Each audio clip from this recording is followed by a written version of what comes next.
Dan banyak orang-orang yang sudah demikian kaya sampai dibingungkan oleh kekayaannya sendiri.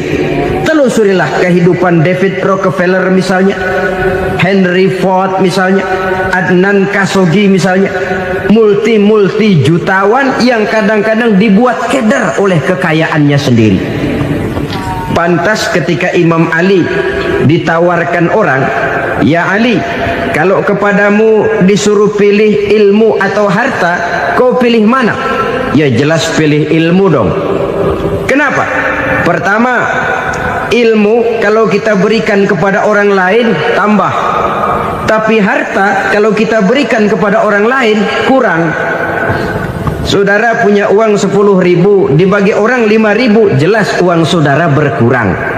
Tapi saudara punya ilmu diberikan kepada orang lain bisa, saudara pun makin mantap. Tidak lantas jadi bodoh karena ngajarin orang. Saudara bisa Fatihah lalu mengajarkan orang Fatihah. Orang bisa, saudara pun makin hafal. Tidak lantas setelah diajarin orang ilmunya hilang. Begitu datang dia minta orang, "Tolong ajarin saya Fatihah." Udah habis, nggak ada.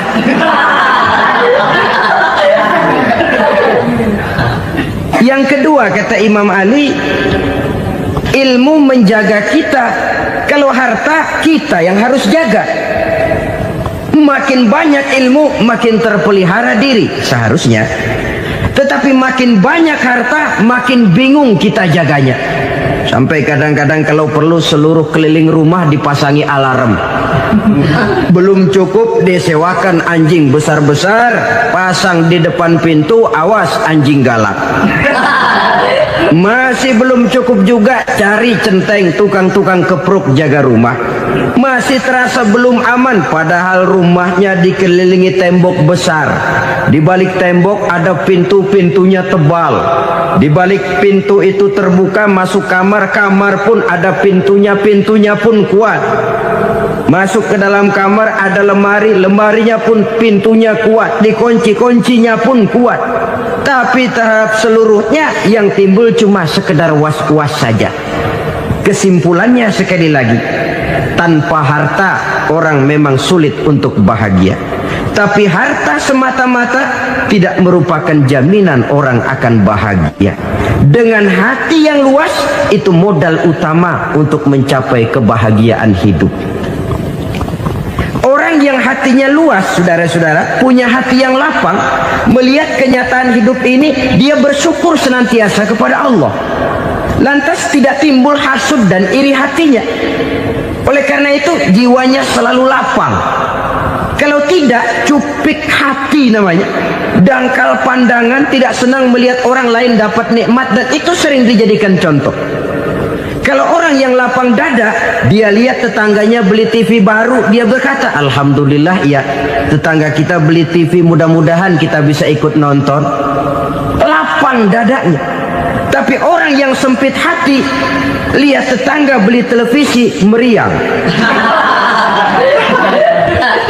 Enggak dia apa-apain, meriang. Besoknya dengar tetangga beli motor, makin sakit, ke rumah sakit. Lalu di rumah sakit dengar tetangganya beli mobil, mati. Disiksa oleh perasaannya sendiri. Orang kalau hati sudah sempit dalam hidup, kemanapun dia pergi, sempit rasanya medan kehidupannya. Kemudian kita melihat juga ada orang yang menilai bahwa bahagia itu katanya kalau punya kedudukan yang tinggi, pangkat yang agung, wibawa yang besar. Mungkin betul, tapi mungkin juga tidak. Bergantung kepada hati orang yang punya pangkat itu. Sama dengan harta tadi. Harta akan membawa bahagia kalau dia jatuh ke tangan orang yang berhati lapang. Tapi harta akan jadi bencana kalau jatuh ke tangan hati orang yang sempit. Pangkat akan membawa bahaya kalau jatuh di tangan hati orang yang sempit. Lebih dari itu, kenyataan mengajarkan kepada kita bahwa ternyata pangkat dan jabatan tidak selamanya memberikan kebahagiaan dalam kehidupan. Bahkan resikonya kelewat besar. Beberapa bukti kita bisa ambil dari para pemimpin dunia yang menjadi korban lantaran pangkat dan jabatan yang disandangnya. Saudara ingat Presiden Abraham Lincoln dan John Kennedy dari Amerika dibunuh orang. Park Chung-hee dari Korea Selatan, Ziaur Rahman dari Bangladesh, Anwar Sadat dari Mesir, terakhir Indira Gandhi dari India menjadi korban dari pangkat dan jabatan yang disandangnya dari orang-orang yang tidak senang dia memegang jabatan itu.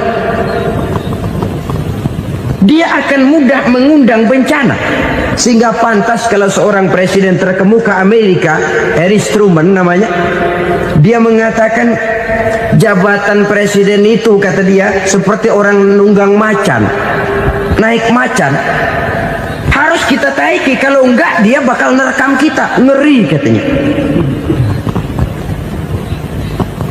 Adapun orang yang hatinya lapang, kalau dia menerima pangkat dan jabatan, dianggapnya itu satu kesempatan untuk berbuat baik. Tapi orang yang berhati sempit, menerima pangkat dan jabatan, bukan kadang-kadang menerima, malah berusaha setengah mati mencapai dengan segala cara. Kalau perlu jilat atas, jilat atas. Jadi golongan sumuhun dawu. Jadi kelompok kulon nuwun, yes sir, yang kerjanya cuma oke bos.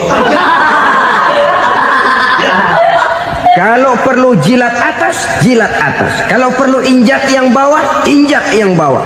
Perlu sikut kiri kanan, sikut kiri kanan. Yang penting pangkat dapat, jabatan dapat. Orang yang semacam ini, kalau sudah mempunyai pangkat dan jabatan, biasanya dia tidak menganggap itu sebagai amanah, tidak menganggap sebagai kesempatan berbuat baik, tapi malah kesempatan untuk memperturutkan hawa nafsunya yang dilatar belakangi oleh kesempitan hatinya tadi. Apalagi kalau orang memperoleh pangkat karena banyak mengeluarkan uang. Seakan-akan pangkat dan jabatan itu sekarang macam proyek, pakai tender. Siapa yang berani bayar segini, naik. Nggak berani, minggir. Padahal logikanya, kalau orang mencapai satu jabatan karena banyak mengeluarkan uang, hampir bisa dipastikan bahwa setelah jabatan itu dia pegang, langkah pertama yang akan dilakukannya ialah berusaha bagaimana uang yang dia keluarkan supaya kembali. Ya paling kurang pulang modal dulu dong. Soal mikirin rakyat soal nanti, tapi ini modal harus pulang. Itu celakanya kalau orang memperoleh pangkat dan jabatan cuma karena banyak mengeluarkan uang. Jarang orang yang mempunyai keyakinan dan pandangan bahwa pangkat dan jabatan merupakan amanah.